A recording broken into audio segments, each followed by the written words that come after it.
Hello and welcome to World Talks. My name is Sasha Farbach. Now, the transatlantic trade standoff is intensifying with 93 billion euros in U.S. goods hit by Brussels and Washington, threatening 30% tariffs on EU exports starting August 1st. While the European Commission says the deal is within reach, details remain unclear as financial markets stay on edge. Now, diplomats hint at a possible 15% compromise tariff similar to the U.S.-Japan agreement, targeting key European industries like pharmaceuticals, automotive, and tech.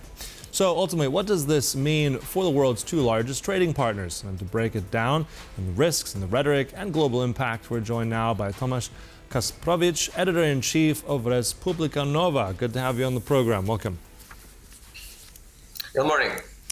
All right, so Tomasz, let's start here with this deal. Is it a near deal here? The Commission says we've got something. Is this political optimism, or is this the off-ramp we've been waiting for? How do you see it? Well, Trump is well known for giving arbitrary deadlines. His arbitrary deadline now is August the 1st. He's in dire need of some successes, because so far his attempts to provide solutions that he promised internally mostly backfired. Only his anti-woke campaign was actually successful. Other than that, he is facing a lot of problems internally, recently with the Epstein files. So he really needs some successes. And as he said a couple years ago, trade wars are easy to win, so now he wants to deliver that. He thought he's going to win immediately with the Liberation Day. This didn't happen, as China's very hard stance basically exposed the bluff of Trump. Since then, he had to back out from most of his tariffs, at least to a degree. And that's why he's called internally taco, which means Trump always chickens out. So for him, this day is important for his image and the political stance. So he will really push for solutions.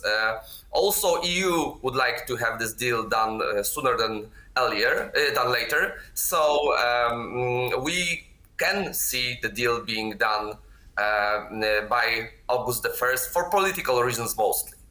Okay. Well, one thing I'm curious about, because we often hear that this is being likened to something of the Japan-US deal, but that very much hinged on Japan investing much more into the United States. That's what Trump likes. That's what he likes to see. I mean, the EU has not really made that part of this. So I'm just wondering what kind of leverage Europe can offer. I mean, they're big trade partners. I think it was over 530 billion in goods that was actually exported to the United States. So what kind of leverage, let's say practical, and let's say what Trump would like to see leverage, does Brussels have in all this? Well, I see that EU would like this level of tariffs. Well, of course, it would like even lower tariffs, but that's not something that is achievable at this point. What EU has that Japan doesn't is the size. So China got quite a good deal by sheer size of the economy and exports and imports, and the ramifications for US when this trade was stopped. So it was hurting China, but it seemed to be hurting US quite a lot too, and Trump had to back down.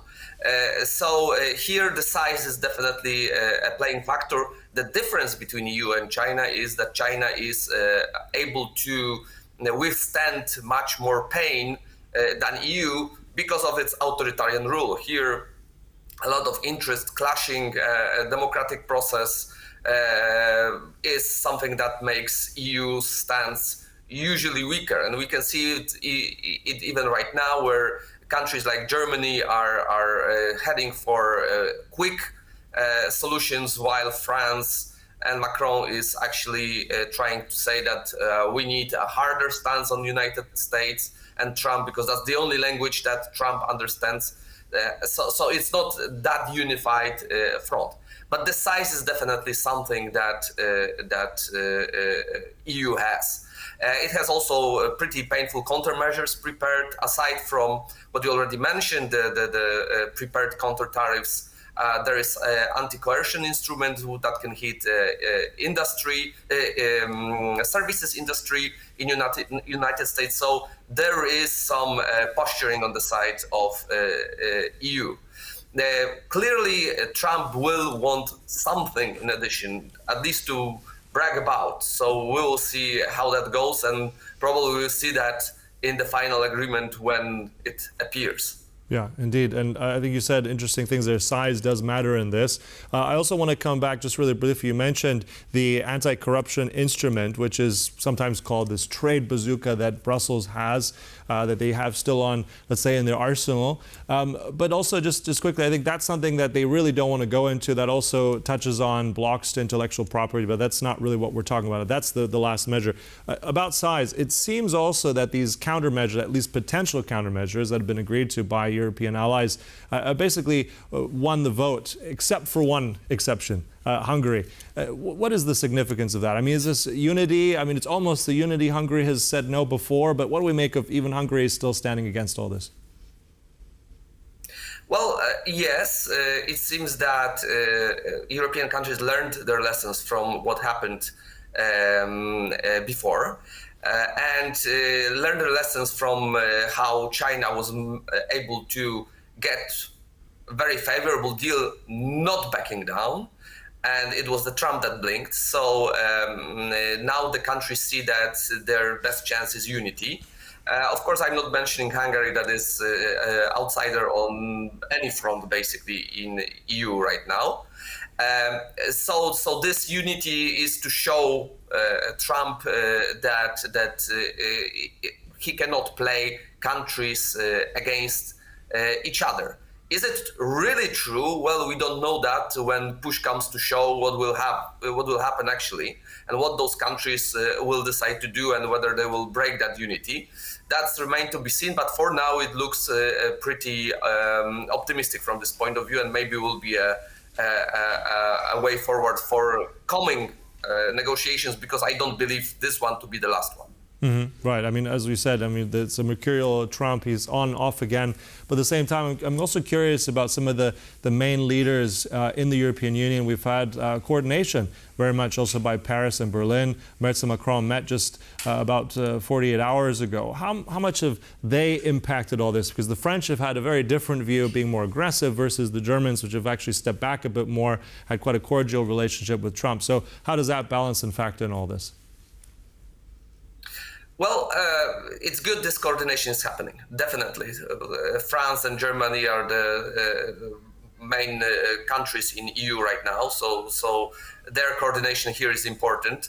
It doesn't seem that their decisions have too much opposition for the reasons I already mentioned. Their stance is a bit different, but I wouldn't call it opposite stance. There's different levels of accents put on different elements, with Germany being a little bit more softer because they will be affected more by the tariffs. But let's not forget France will also be affected, even if not so much by the tariffs put by US itself, but by the countermeasures. The countermeasures we are mentioning are self-harming. Let's not forget about that. So basically, EU decided to harm its own economy in order to provide a deterrent to Trump. And those countermeasures are mostly far more important for France's economy. So the tough stance of Macron runs, let's say, against economic interest of France in the short term, but definitely plays well into the political stance of France towards US for decades already. Mm-hmm. And as we said, if it's going to be 15%, more or less, the Europeans are prepared, but ultimately now we have to wait for Donald Trump to see what he will decide on. And as you said, that deadline is fast approaching. Look, I'm sure we'll talk about it when that day comes. Thank you so much. We'll close it there. Tomasz Kasprowicz, really appreciate your insights today. Thank you. Thank you very much. And thank you for joining us. That was all for this edition of World Talks, but stay tuned. Much more news and commentary right here on TVP World. Goodbye.